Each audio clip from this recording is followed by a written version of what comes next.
ఓం నమో భగవతే వాసుదేవాయ. వసుదేవసుతం దేవం కంసచాణూరమర్దనం దేవకీ పరమానందం కృష్ణం వందే జగద్గురుం. ఇహ పర సాధన విధియొకటే, ఇహ పర సాధన విధియొకటే, సహజపు మురారి సంకీర్తనొకటే. ఇహ పర సాధన విధియొకటే, భవసాగరముల బాపిడిదీతేప భువిన జ్ఞానము పులివకటిది. భవసాగరముల బాపిడిదీతేప భువిన జ్ఞానము పులివకటిది. జవళి ఆశాపాశములకు కొడువని నవనీత చోరు నామంబొకటే.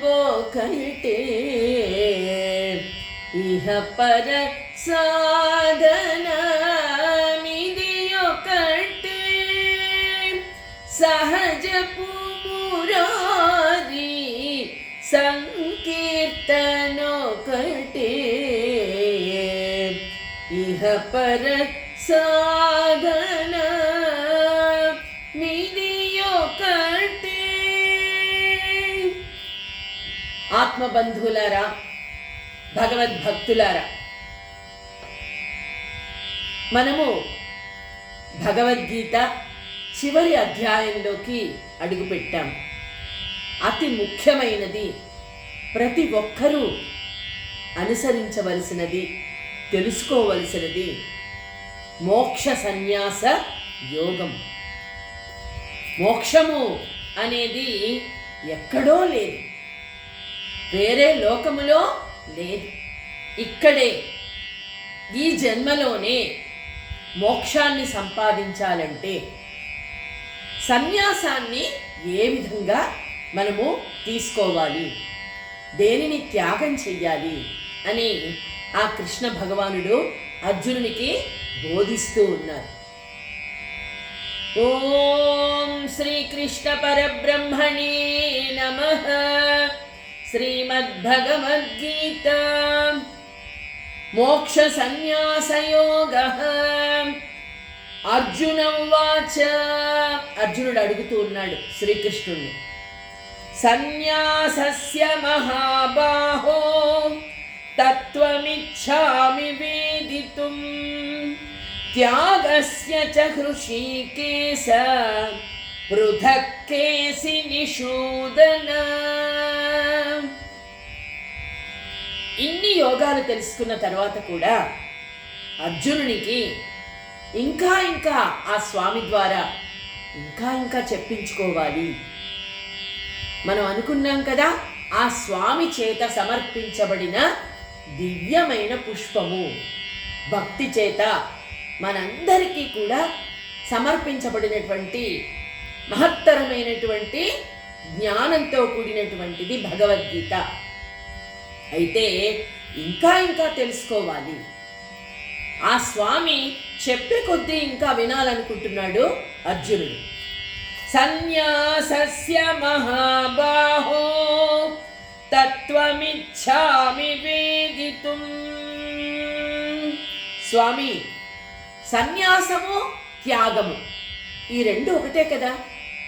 సన్యాసము అంటే అన్నిటినీ విడిచిపెట్టడము, త్యాగం అంటే కూడా విడిచిపెట్టడమే కదా. మరి ఈ రెండిటికి ఏమిటి స్వామి భేదం?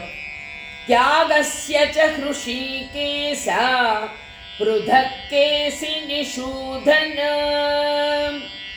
సంఘాతము సంఘము. సంఘము అంటే అన్నిటినీ కలుపుకుని ఉండడం.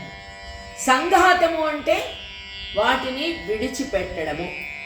అయితే కేవలము సంఘాతమే సూచిస్తుంది. ఈ విధంగా నా బుద్ధిని అనుసరించి త్యాగము సన్యాసము రెండు ఒకటే కదా స్వామి, మరి ఏమిటి ఈ రెండింటికి భేదం అని అర్జునుడు కృష్ణుణ్ణి అడుగుతున్నాడు. చెప్పాలి. ఈ చివరి యోగము మోక్ష సన్యాస యోగం. కృష్ణుడు చెప్తూ ఉన్నాడు. నాకు కూడా ఆ విధంగానే వినిపిస్తూ ఉన్నాయి అర్జున. త్యాగము సన్యాసము రెండు ఒకటే అయినప్పటికీ ఈ రెండు శబ్దములలో త్యాగమే సూచింపబడుతూ ఉంది. అంతే కదా, వదిలిపెట్టడం. సన్యాసము అంటే అన్నిటినీ వదిలేయడం, త్యాగం అంటే కూడా విసర్జించడమే కదా. కానీ ఈ రెండు అర్థాలలో ఒకటి కర్మలను పూర్తిగా విడిచిపెట్టడం, కర్మలు చెయ్యకుండా పూర్తిగా విడిచిపెట్టడాన్ని సన్యాసము అంటారు. కానీ త్యాగం అంటే ఏంటో తెలుసా? కర్మలను చేస్తూనే, మనం చెప్పుకున్నాం భగవద్గీత మొదటి నుండి చివరి వరకు ఒకే అర్థం. ఏ కర్మ చేసినా తామరాకు మీద నీటి బొట్టులాగా. అంటే నీ కర్మను నీవు చేస్తూ పో, ఫలాన్ని ఆశించవద్దు. కర్మ ఫలాన్ని విడిచిపెట్టు. ఎవరికి? ఆ స్వామి. కర్మఫల త్యాగం అంటారు. కర్మ ఫలాన్ని వదిలిపెట్టి కర్మ కరో.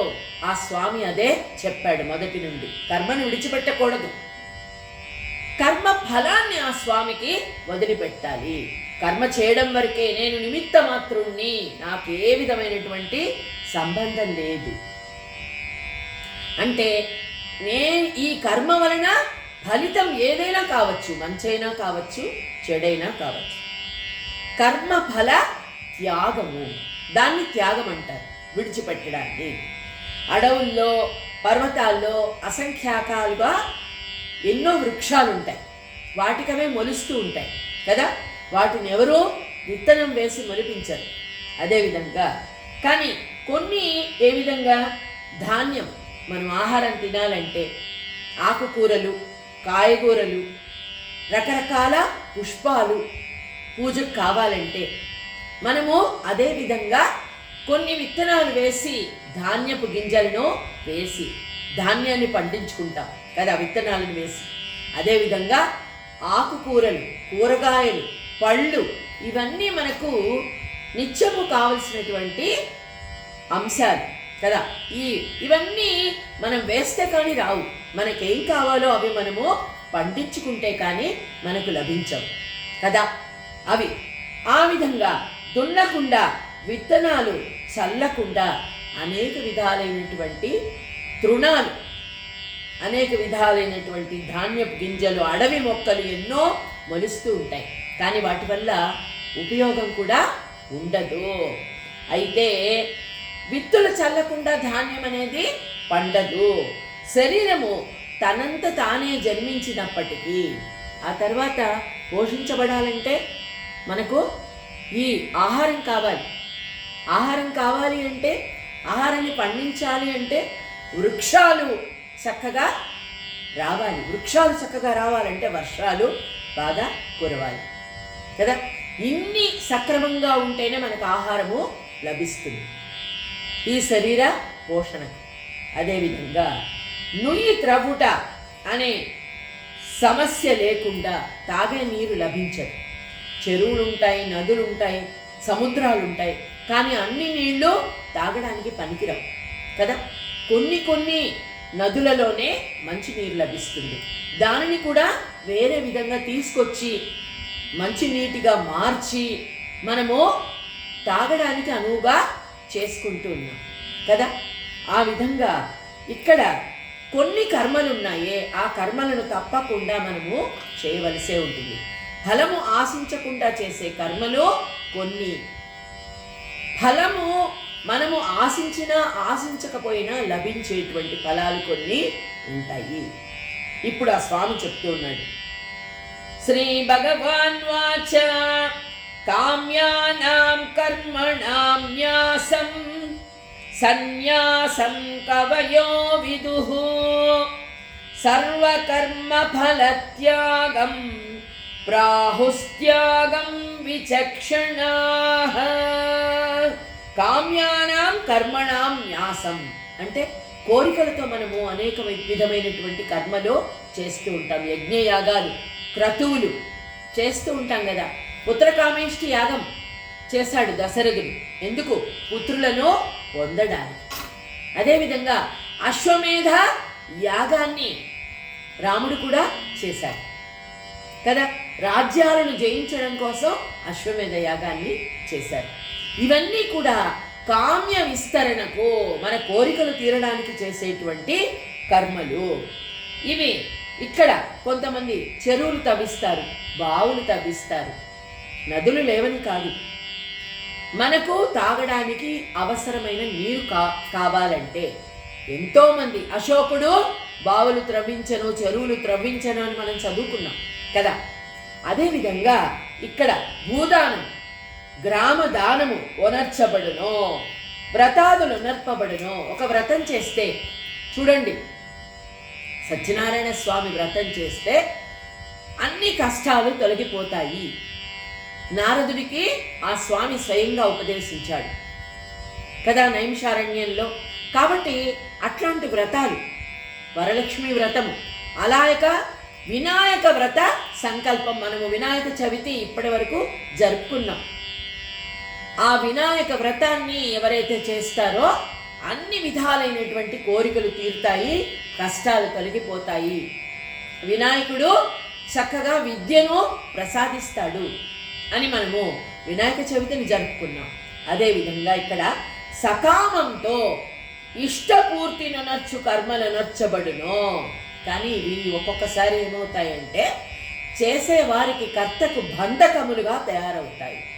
అంటే ఉదాహరణకు మనము వర్షాలు లేవు, వర్షాలు చాలా బాగా కురవాలి అని వరుణుడికి నమస్కారం చేసుకొని వ్రతాన్ని చేశాము. అదేవిధంగా యజ్ఞాన్ని చేశాం, ఎంతో ఖర్చు పెట్టి చేశాం. కానీ ఒక్కొక్కసారి మనం చేసిన కర్మ బంధకంగా తయారవుతుంది. అంటే ఫలించకపోయినట్లయితే చాలా చాలా బాధపడతాం కదా. ఇంత ఖర్చు పెట్టాం, ఇంత బాగా చేశాం, ఫలితం రాలేదే. అలాగే చాలా చాలా వ్రతాలు ఉన్నాయి. అంటే ఏదో ఒక కోరికతో మనం చేసినప్పుడు ఆ కోరిక నెరవేరితే అంతా ఆ స్వామి దయ అనుకుంటాం. నెరవేరలేదనుకోండి, అంతా ఇంత వృధాగా అయిపోయిందే, ఇంత కష్టపడ్డామే అని బాధపడతాం కదా. అది బంధకంగా ఒక్కొక్కసారి తయారవుతుంది. అర్జున, ఇక్కడ ఒక్కసారి చూడండి, శరీర చర్మానికి జన్మతః సిద్ధించిన నలుపు గాని ఎరుపు గాని ఉతికి పోగొట్టిన వీలు లేని పోని రీతిని కామ్యకర్మల ఫలమును అనుభవించకుండా ఏ మనుష్యుడు కూడా తప్పించుకొనలేదు.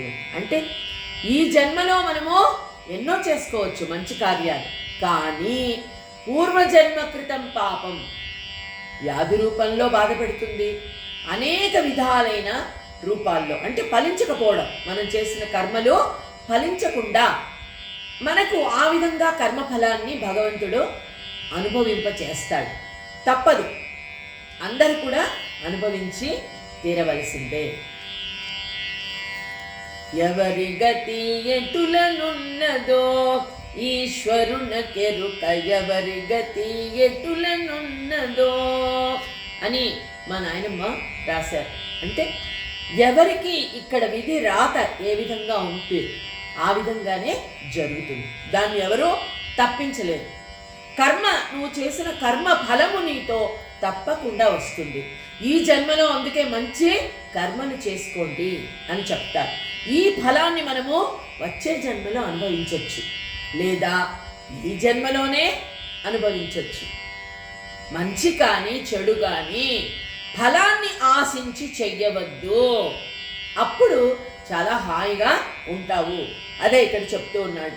ఇక్కడ అర్జున, ప్రత్యక్షంగా వాంఛించకుండా సహజంగానే ఇట్టి కామ్యకర్మలు ఎవరి వల్ల ఆచరింపబడినప్పటికీ నోటిలో బెల్లం వేసుకున్నామనుకోండి, అది ఎప్పుడు తీయగానే ఉంటుంది. అదేవిధంగా బూడిద అనుకొని నిప్పురవ్వ వేసుకున్నాం అనుకోండి, ఏమవుతుంది? నాలుక కాలిపోతుంది కదా. అంటే నీవు చేసుకునే కర్మను బట్టే నీవు ఫలితాన్ని అనుభవిస్తావు. కాబట్టి ఇక్కడ బంధకత్వం కాకుండా చూసుకోవాలి. మన కర్మ, మనం చేసేటువంటి పని మనకు బంధకం కాకుండా ఉండాలి. ఒక మోక్షాన్ని పొందగోరేవారు ఎప్పుడు కూడా వినోదానికి కూడా ఈ కర్మలను ఆచరించకూడదు. అంటే పూర్తిగా విడిచిపెట్టాలి. కర్మలు నాకు అవసరం లేదు స్వామి, ఈ జన్మలోనే మోక్షం కావాలి. మోక్షము అంటే నీ పాద సేవ, నీ చరణ సేవ తప్ప నాకు ఇంకా ఏది అవసరం లేదు, ఏ కోరిక నాకు లేదు అని అనుకున్నప్పుడు కామ్య కర్మలను విడిచిపెట్టేయాలి. చేయనవసరమో లేదు.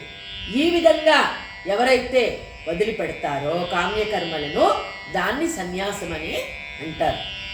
అయితే యాత్రికుడు తన వెంట ధనము కొనిపోకున్నచో దారిలో కలిగేది దొంగల భయమును నాశనమనర్చుకొనగలుగును. అదేవిధంలో అంటే మన దగ్గర డబ్బు ఉంటే దొంగలు వస్తారు, పట్టుకుపోతారు అన్న భయం ఉంటుంది, అంతే కదా. మన దగ్గర నగలు డబ్బు ఉన్నాయి, మనం ప్రయాణం చేస్తున్నప్పుడు మనం నిజంగానే భయపడతాం, ఏ దొంగలు వస్తారో పట్టుకుపోతారో అని. ఏమీ లేవనుకోండి, చాలా ప్రశాంతంగా వెళ్ళిపోతాం. ఏ ఊరికైనా ఎక్కడికైనా ప్రయాణం చేస్తూ వెళ్ళిపోతాం, అంతే కదా. ఇక్కడ ఏం చెప్తున్నాడు అంటే కామ్య కర్మలు అంటే ఒక కోరిక కోరుకుని ఆ కర్మ చేసినప్పుడు అది ఫలించకపోతే చాలా బాధపడవలసి వస్తుంది, అంతే కదా. 108 ప్రదక్షిణాలు చేస్తే ఎవరో చెప్తారు, ఎవరికి తోచింది వారు చెప్తారు, ఆ గుళ్ళో 108 సార్లు ప్రదక్షిణం చెయ్యండి, మీరు మీ అమ్మాయికి పెళ్ళి అవుతుంది, లేకపోతే మీ అబ్బాయికి మంచి ఉద్యోగం వస్తుంది అని ఏదో ఒక సలహా ఎవరికి తోచింది వారు చెప్తారు. అయితే ఇక్కడ మనము 108 ప్రదక్షిణాలు చేయకూడదని కాదు, ప్రదక్షిణలు చేసినా మన ఆత్మ సమర్పణ చేస్తూ ఆ స్వామికి, స్వామి సర్వే జన సుఖినో భవంతు, ఏ కర్మ చేసినా సర్వే జన సుఖినో భవంతు, సమస్త సన్మంగళాని భవంతు అనుకుని చెయ్యండి. తప్పకుండా మీరు కోరుకున్న కోరిక మీరు ఆ స్వామికి చెప్పని అవసరం లేదు. అందరూ చల్లగా ఉండాలి, సర్వే జన సుఖినో భవంతు, సమస్త సన్మంగళాని భవంతు, అన్నీ కూడా అంటే ఏం చేసినా ఏ కార్యం చేసినా అన్ని శుభాలే జరగాలి అని మనం అదొక్కటి అనుకున్నట్లయితే మీరు ఏ మొక్కుకోనవసరమో లేదు. ఆ స్వామి అందరినీ చల్లగా చూస్తాడు, మీరు ఏ పని చేసినా మీ వెనకే ఉంటాడు ఆ స్వామి. అందరూ బాగుండాలి, అందరిలో నేనుండాలి, సరిగ్గా ఆ భావాన్ని కలిగి ఉండాలి. ఏకత్రయ భావం, ఆ భావం అదే ఇక్కడ చెప్తూ ఉన్నాడు. అంటే స్వార్థం లేకుండా నువ్వు చేసే ఏ పనైనా నీకు మంచి ఫలాన్ని ఇస్తుంది అని చెప్తున్నాడు. ఇక్కడ ఇంకొకటి, అసలు చంద్ర సూర్య గ్రహణాలు పట్టనున్నప్పుడు ఏ కర్మలు చేస్తామో, ఇక్కడ నైమిత్తిక కర్మలు అంటే ఏమిటి మనం తెలుసుకోవాలి. నైమిత్తిక కర్మలు అంటే తప్పనిసరిగా అనుసరించవలసినటువంటి కర్మలు. పితరులకు శ్రాద్ధ కర్మ అంటే బ్రతికినన్నాళ్ళు వారిని చల్లగా చూసుకోవడమే కాకుండా చనిపోయిన తర్వాత కూడా పుణ్యలోకాలకు వాళ్ళు వెళ్ళాలి, వాళ్ళు చాలా సుఖంగా ఉండాలి అక్కడ కూడా ఆలోకంలో కూడా, అంటే శ్రద్ధగా చేసేది శ్రాద్ధ కర్మ, శ్రద్ధగా చెయ్యాలి. అంతేకాని ఒక పక్క కర్మ ఆచరిస్తూనే డబ్బు ఖర్చు పెడుతూనే ఇంత డబ్బు ఖర్చు అయింది, అనవసరంగా ఖర్చు చేశాం, వాళ్ళేమో చనిపోయారు, ఎందుకు అనవసరం కదా అంటే ఇలాంటి భావంతో చెయ్యకూడదు. శ్రద్ధగా అంటే మనస వాచ కర్మణ, వాళ్ళు నీకు జన్మనిచ్చినటువంటి వారు, వారి తల్లిదండ్రులు ఎవరైనా కానీ 2వ తరము, 3వ తరము, 4వ తరము అన్ని తరాలు దాటుకొని వస్తేనే నువ్వు ఈ జన్మనెత్తావు. కాబట్టి నువ్వు బాగున్నావు అంటే, నీ సంసారం బాగుంది అంటే, నీ పిల్లలు పాపలతో నువ్వు సుఖంగా ఉన్నావు అంటే వాళ్ళ చలివే కదా. కాబట్టి వాళ్ళను మర్చిపోకూడదు. అది నైమిత్తిక కర్మ, శ్రద్ధగా శ్రాద్ధ కర్మ. అంతేకాకుండా చంద్రగ్రహణము, సూర్యగ్రహణము వస్తాయి. అలాంటప్పుడు గ్రహణము, పట్టు విడుపు స్నానాలు చేయడం, మంత్రాలను ఏదైనా అనుష్ఠానము చేసుకోవడం. ఏదైనా మంత్రము నేర్చుకున్నట్లయితే గ్రహణ కాలంలో దానిని ఎక్కువ సార్లు జపం చేసుకోవడం వల్ల ఆ మంత్రసిద్ధి కలుగుతుంది. అందుకని వీటిని ఏమంటారు? తప్పనిసరిగా చేయవలసినటువంటి నైమిత్తిక కర్మలు. అంతేకాదు అతిథి సత్కారాలు. అతిథి వస్తున్నాడు అంటే అతనికి ఇంటికి వచ్చిన తర్వాత కూర్చోండి, అతనికి తాగడానికి మంచినీరు, మంచి తీర్థం ఇచ్చి కావలసినవి ఆయనకు సత్కారాలు చేసి, ఎక్కడి నుంచి వచ్చారో చాలా అలసిపోయి వచ్చారు, విశ్రాంతి తీసుకోండి అని వారికి చెబుతూ నీకు తోచినటువంటి భోజనం, అతిథి భోజనం. అతిథి అభ్యాగతి. అభ్యాగతి అంటే చేయి జాచి అడిగినటువంటి వారికి ఎప్పుడైతే నువ్వు దానం చేస్తావో దానికి 10ంతలుగా ఆ భగవంతుడు నీకు ఇస్తాడు. కాబట్టి అతిథి సత్కారము ఇవన్నీ కూడా నైమిత్తిక కర్మలు. అంతేకాకుండా వర్ష ఋతువులో ఆకాశము మేఘములచే ఆవరింపబడి మలినముగా ఉండు రీతిని, యవ్వనావస్థయందు శరీరమున ఒక విశేష విధమగు మోహకత్వము ప్రవేశించు రీతిని, సూర్యోదయమైన పిమ్మట కమలములు వికసించే రీతిని. అంటే ఇక్కడ ఒక నూతన విషయం ఉంది. నిత్య కర్మలో ఏదైనా నిమిత్తము వచ్చి చేరినప్పుడు దాన్ని నైమిత్తిక కర్మ అంటారు. నిమిత్తం అంటే ఏదో ఒక కారణం, అది వచ్చి చేరితే నిత్య నైమిత్తిక కర్మలు అని మనం చెప్పుకుంటాం. నిత్య కర్మలు, నిత్యానుష్ఠానం అంటే ఉదయాన్నే లేవడం, లేచి స్నానాధికాలు ముగించుకొని ఆ భగవంతుని వద్ద దీపం వెలిగించి కాసేపు పూజ చేసుకోవడం. స్వామి, ఈ కారణ శరీరం నాకు ఇచ్చినందుకు ఆయనకు కృతజ్ఞతలు తెలుపుకోవడం. దీని ద్వారా ఏదైనా ఇతరులకు నేను చేయగలనా, మేలు చేయగలిగితే చెయ్యడం. అంతేకాకుండా ఇక్కడ ఇవన్నీ అంటే ప్రతి దినము ప్రాతకాలం నుంచి సాయంత్రం వరకు కూడా ఉపనయనం చేసుకున్న వాళ్ళైతే తప్పనిసరిగా ఆ గాయత్రి మంత్రాన్ని చెప్పుకోవాలి. ప్రాణాయామంతో గాయత్రి మంత్రాన్ని జపించుకోవాలి. 3 సార్లు చెయ్యాలి ఆ కార్యక్రమాన్ని. అదేవిధంగా సాయంత్రము మళ్ళీ ఆ స్వామి దగ్గర దీపం వెలిగించుకుని మళ్ళీ సంధ్యాదీపం నమోస్తుతే అని ఆ భగవంతుడి దగ్గర నమస్కారం చేసుకోవాలి. ఏదైనా స్తోత్రాన్ని, స్తోత్రము అంటే వారు ఆనందించేటువంటిది. స్తుతి, భగవంతుడి స్తుతి ఎటువంటిది అంటే వారు ఆనందిస్తారు. ఆ స్వామిని ఆనందింపచేయడానికి స్తోత్రాలు, అది ఆ విధంగా చేయాలి. ఇవన్నీ నిత్యము మనం చేసుకునేటువంటి నిత్య కర్మలు. అయితే దీని స్వరూపమునందు తేజస్సు స్వాభావికముగానే ఉండు రీతిని, ఏ కర్మలందు స్వాభావికముగానే అధికార రూపము ఉండుట వలన విముక్తుడు కాజాలడు మనిషి. అంటే స్వాభావికంగానే మంచి పనులు మనం చేస్తున్నాం. ఒక మంచి వంశంలో పుట్టాము, మంచి కుటుంబంలో పుట్టాము. మన తల్లిదండ్రులు ఏవైతే చేశారో మంచి కర్మలు, ఆ కర్మలన్నీ మనం ఆచరించినట్లయితే మన పిల్లలు మనల్ని అనుసరిస్తారు. అదేవిధంగా ఇక్కడ ఈ విధంగా చూడండి, వేటిని చేయనిదే మనుష్యుడు ఏ విధముగా విముక్తుడు కాజాలడో. అందుకే నిత్యకర్మలు ఎప్పుడు కూడా మానివేయకూడదు. తప్పనిసరిగా నిత్యకర్మలు చెయ్యాలి. ఈ నిత్య నైమిత్తిక కర్మలని ఆవశ్యకంగా చేయాల్సి ఉంటుంది. ఇప్పుడు మనం చెప్పుకున్నాం కదా, గ్రహణ కాలంలో చేయవలసినటువంటి కర్మలు, అలాగే పితరుల శ్రాద్ధ తిథి నాడు చేయవలసినటువంటి కర్మలు తప్పనిసరిగా చెయ్యాలి. అతిథి అభ్యాగతులు వచ్చినప్పుడు చేయవలసినటువంటి కర్మలు, పంచయజ్ఞాలు ఇవన్నీ. అతిథులను సత్కారం చేయడము, ఇలాగా శ్రాద్ధ కర్మలు చేయడము, పితరులను, ఇవన్నీ కూడా పంచయజ్ఞాలు. ఈ యజ్ఞాలను తప్పకుండా మానకుండా చేయడమే నిత్య నైమిత్తిక కర్మలను మనము ఆచరించడము.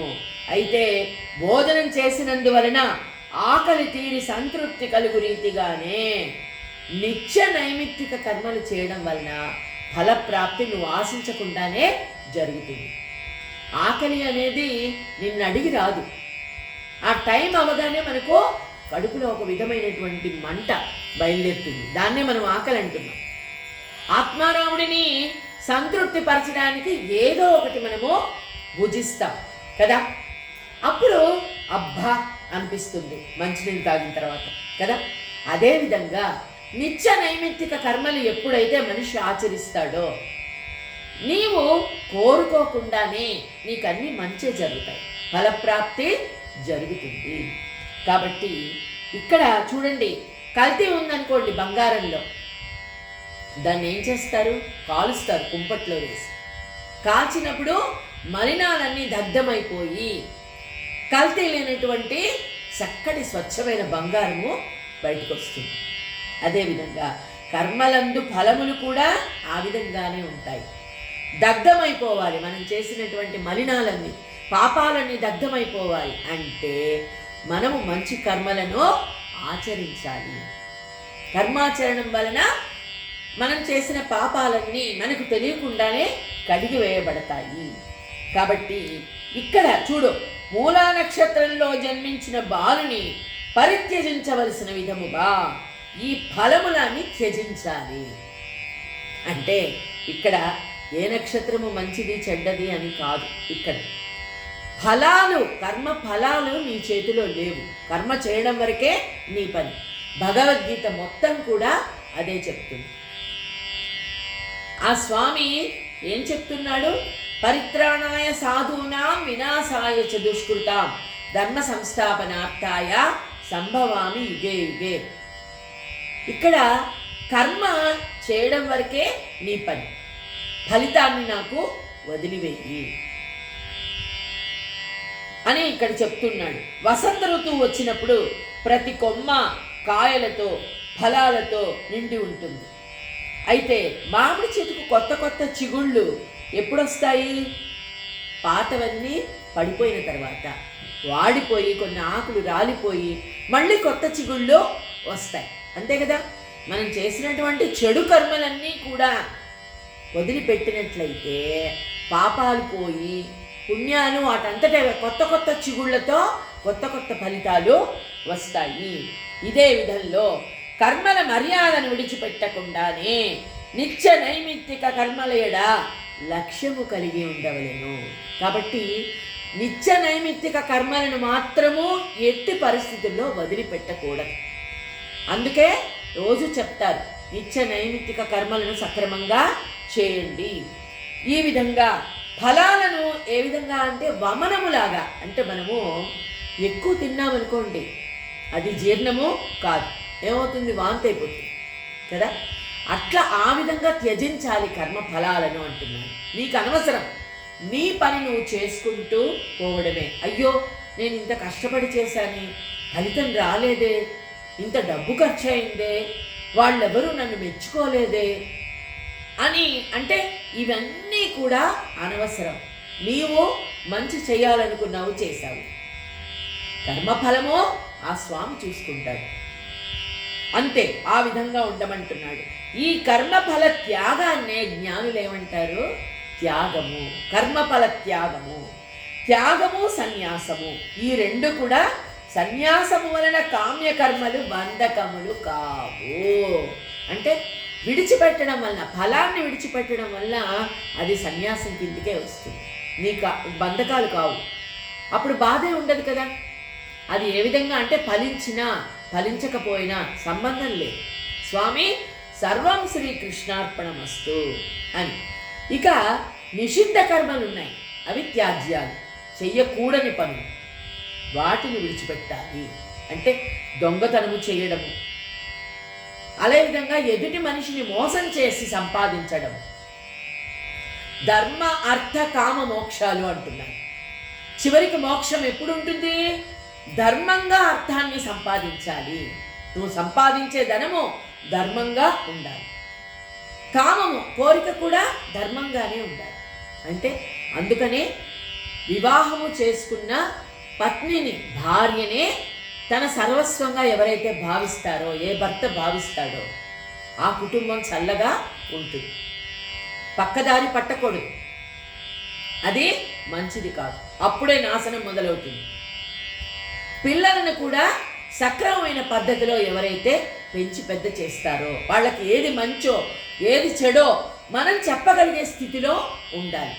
పెద్దవాళ్ళు మనమే పక్కదోవ పట్టినట్లయితే వాళ్ళు ఏ విధంగా తెలుసుకుంటారు? వాళ్ళ తప్పు లేదు కదా. అందుకని ఇక్కడ తల తెగిపోయిన తరువాత మిగతా శరీరం దానంతట అదే పడిపోతుంది. అంటే ఏదైతే చెడ్డ పని, చెయ్యకూడని పనిని వదిలిపెట్టేస్తామో అన్నీ మంచే, మనకు తెలియకుండానే అన్ని మంచి పనులే జరుగుతాయి. కాబట్టి ఆకులు రాలిపోయిన తర్వాత పంట చేతికి వచ్చు రీతిని కర్మలన్నీ నశించుటతోడనే.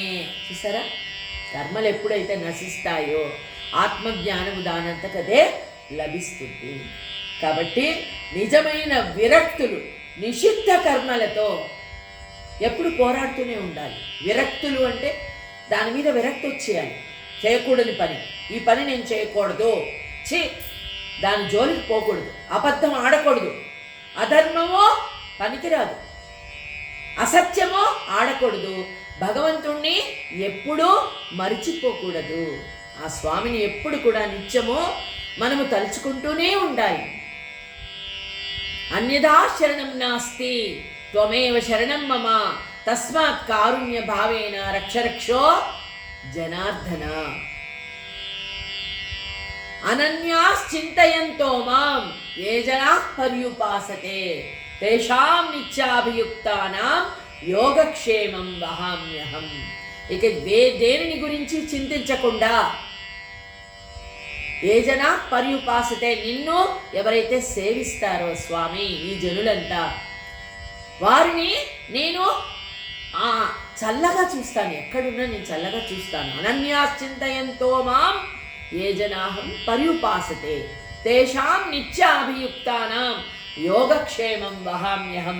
నన్ను చల్లగా చూడు అని వేడుకోవాల్సిన అవసరము లేదు.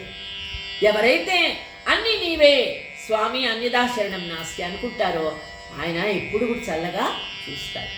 అది మోక్ష సన్యాస యోగంలో ఎంత గొప్ప గొప్ప విషయాలు చెప్పబోతున్నాడో ఆ స్వామి మళ్ళీ రేపటి రోజున తెలుసుకుందాం. ఓం శ్రీకృష్ణ పరబ్రహ్మణే నమః.